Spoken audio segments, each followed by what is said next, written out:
नमस्ते दोस्तों आज की वीडियो में हम जानेंगे कि अश्विन महीने में प्रदोष का व्रत जो है वो कब पड़ा है तिथि कब से प्रारंभ होगी, कब समाप्त हो जाएगी और प्रदोष काल का समय क्या रहेगा, क्योंकि प्रदोष काल के दिन जिस तिथि में प्रदोष काल का समय विद्यमान रहता है उसी दिन प्रदोष काल मान्य होता है। ठीक है, तो देखिए दोस्तों, सबसे पहले हम देख लेते हैं कि तिथि कब से प्रारंभ हो रही है। तो देखिए दोस्तों, तिथि जो है वो अश्विन महीने के प्रदोष व्रत की तिथि यानी कि त्रयोदशी की तिथि जो है वो प्रारंभ हो रही है 29 सितंबर को। ठीक है, 29 सितंबर को शाम के समय 4:49 पे प्रारंभ होगी और समाप्त हो जाएगी 30 सितंबर को शाम के समय 7:09 पे। ठीक है, तो दोस्तों, किसी भी प्रदोष तिथि का या फिर त्रयोदशी तिथि का नियम होता है कि जिस तिथि में शाम के समय प्रदोष काल का समय हमें प्राप्त होता है, प्रदोष काल विद्यमान रहता है, उसी दिन जो है प्रदोष का व्रत रखा जाता है, प्रदोष व्रत किया जाता है। ठीक है, तो दोस्तों, इस बार जो है यानी कि अश्विन महीने में जो प्रदोष का व्रत है वो हमें 2 तिथि में प्राप्त हो रहा है और दोनों दिन हमें जो है प्रदोष काल का समय प्राप्त हो रहा है। ठीक है, तो अब हम देख लेते हैं कि हमें जो है उत्तम किस दिन रहेगा, हमारा व्रत रखना या फिर पूजा पाठ करना उत्तम किस दिन रहेगा। आप चाहें तो दोस्तों दोनों दिन कर सकते हैं, कोई भी परेशानी नहीं है।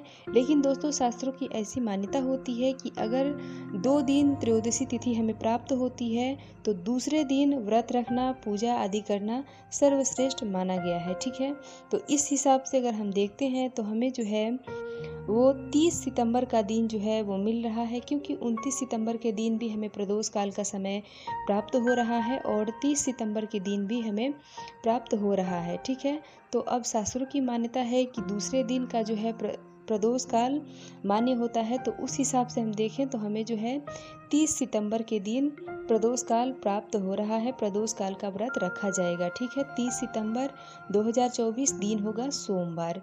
ठीक है, अब दोस्तों देखिए, सोमवार का दिन पड़ने की वजह से इस प्रदोष का नाम जो है वो सोम प्रदोष हो जाएगा। और दोस्तों, क्योंकि सोमवार का दिन जो है वो भगवान भोलेनाथ को समर्पित होता है, इसलिए अश्विन महीने का प्रदोष का व्रत जो है वो बहुत ही महत्वपूर्ण है। तो इसलिए अगर आप व्रत करते हैं तो बहुत अच्छी बात है, लेकिन अगर आप किसी कारणवश व्रत नहीं करते हैं तो सिर्फ भगवान की पूजा प्रदोष काल में जाके शिवालय में किसी भी शिवालय में जाके प्रदोष काल के समय भगवान भोलेनाथ की पूजा आराधना, मंत्र जाप करना, भोग नैवेद्य चढ़ाना, पूजा पाठ करना, भगवान और माता का ध्यान करना बहुत ही सही होता है। तो इसलिए दोस्तों, आप अगर व्रत नहीं करते हैं तो आप नॉर्मली पूजा पाठ कर सकते हैं, कोई भी परेशानी नहीं है।